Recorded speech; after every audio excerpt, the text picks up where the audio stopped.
থাকে, অনেক সময় ব্যস্ততার কারণে আমরা অনেক বিষয় নিয়ে কথা বলতে পারি না। আম এটা খুবই সত্যি যে আমাকে সব প্রোগ্রামে দেখা যায় না এবং সব অ্যাওয়ার্ড প্রোগ্রামেও দেখা যায় না।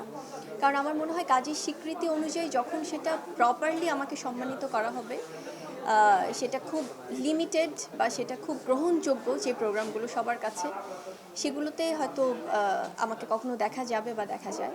কিন্তু গণহারে যদি কখনো আমার ছবি, যেটা আপনি বলছিলেন, ছবি বা অ্যাওয়ার্ডের ওগুলোতে যদি ব্যবহার করা হয়, সেটা আমার মনে হয় অবশ্যই যোগাযোগ করে নেওয়া উচিত। অনেক সময় আমারও চোখে পড়ে না, যেটা হয়তো বা আমার কাছের যারা বা আমার যারা ভাই ব্রাদার আছেন সাংবাদিকরা, তারা হয়তো পাঠাচ্ছে যে আপু ভেবেছি আপনি আসবেন, বাট আপনি তো আসেননি। তো আমি বলি কোন প্রোগ্রামে, তো বলে যে এই অ্যাওয়ার্ড প্রোগ্রাম। সো এটা একদমই উচিত না। আমার মনে হয় যে সচেতনতার জায়গা থেকে প্রত্যেকেই সব শিল্পীদের সাথে যোগাযোগ করে অ্যাওয়ার্ড প্রোগ্রামগুলোতে ছবি, ভিডিও বা কোনো প্রকার এই ধরনের অ্যাডভার্টাইজমেন্ট আসলে ব্যবহার করা উচিত। কারণ আমার মনে হয় যে সেটা একদিক থেকে কিন্তু একটা প্রতারণা। সো এটা কারোই করা উচিত না। সব কিছু জেনে ইনফর্ম করে দেন আসলে এটা ব্যবহার করা উচিত।